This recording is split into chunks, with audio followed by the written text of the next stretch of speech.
How do insurance companies make money? Business model explained. Insurance companies base their business models around assuming and diversifying risk.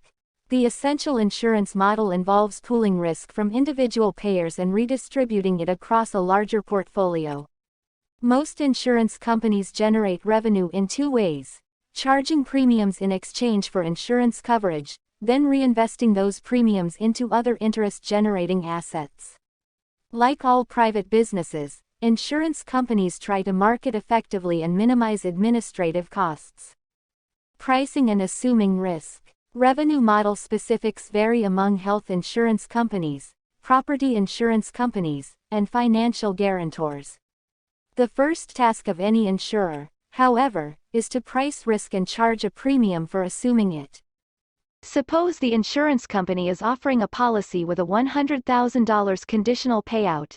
It needs to assess how likely a prospective buyer is to trigger the conditional payment and extend that risk based on the length of the policy.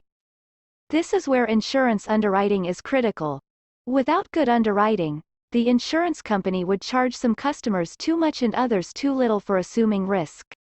This could price out the least risky customers, eventually causing rates to increase even further. If a company prices its risk effectively, it should bring in more revenue in premiums than it spends on conditional payouts. In a sense, an insurer's real product is insurance claims.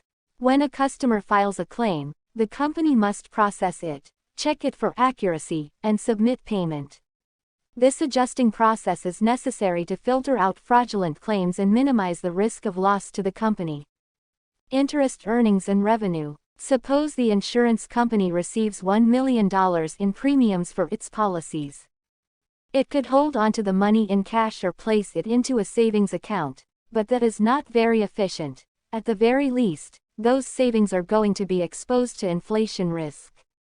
Instead, the company can find safe, short-term assets to invest its funds. This generates additional interest revenue for the company while it waits for possible payouts. Common instruments of this type include treasury bonds, high-grade corporate bonds, and interest-bearing cash equivalents. Reinsurance. Some companies engage in reinsurance to reduce risk. Reinsurance is insurance that insurance companies buy to protect themselves from excessive losses due to high exposure. Reinsurance is an integral component of insurance companies' efforts to keep themselves solvent and to avoid default due to payouts, and regulators mandate it for companies of a certain size and type. For example, an insurance company may write too much hurricane insurance, based on models that show low chances of a hurricane inflicting a geographic area. If the inconceivable did happen with a hurricane hitting that region, considerable losses for the insurance company could ensue. Without reinsurance taking some of the risks off the table, insurance companies could go out of business whenever a natural disaster hits. Regulators mandate that an insurance company must only issue a policy with a cap of 10% of its value unless it is reinsured. Thus, reinsurance allows insurance companies to be more aggressive in winning market share, as they can transfer risks. Additionally, reinsurance smooths out the natural fluctuations of insurance companies, which can see significant deviations in profits and losses. For many insurance companies, it is like arbitrage.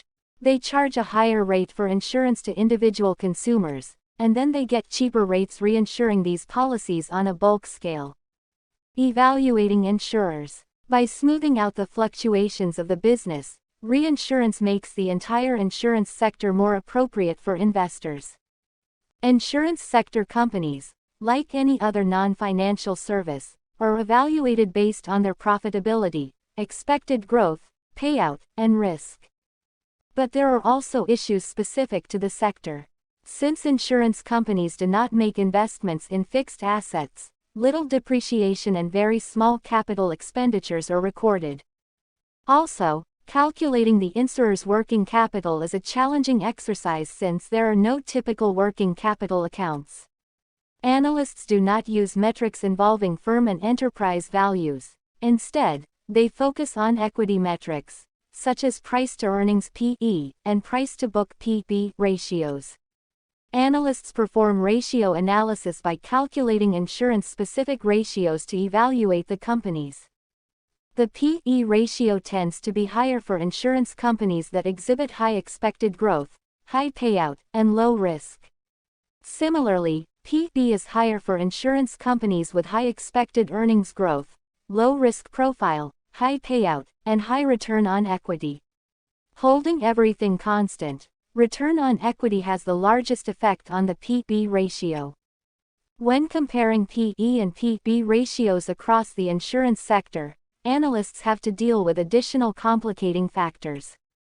Insurance companies make estimated provisions for their future claims expenses. If the insurer is too conservative or too aggressive in estimating such provisions, the P/E and P/B ratios may be too high or too low. The degree of diversification also hampers comparability across the insurance sector. It is common for insurers to be involved in one or more distinct insurance businesses, such as life, property, and casualty insurance. Depending on the degree of diversification, insurance companies face different risks and returns, making their P/E and P/B ratios different across the sector. Open a live account in under 5 minutes. Open a trading account in under 5 minutes and join 900,000 others globally trading long or short on oil CFDs, and access 300 plus other CFD products over assets like Forex, gold, indices, and shares with an award-winning broker. Trade oil from 0.4 spreads on Vantage's Raw account, and access free education and trading tools with 24/5 phone support. Learn more about trading with Vantage and get started today.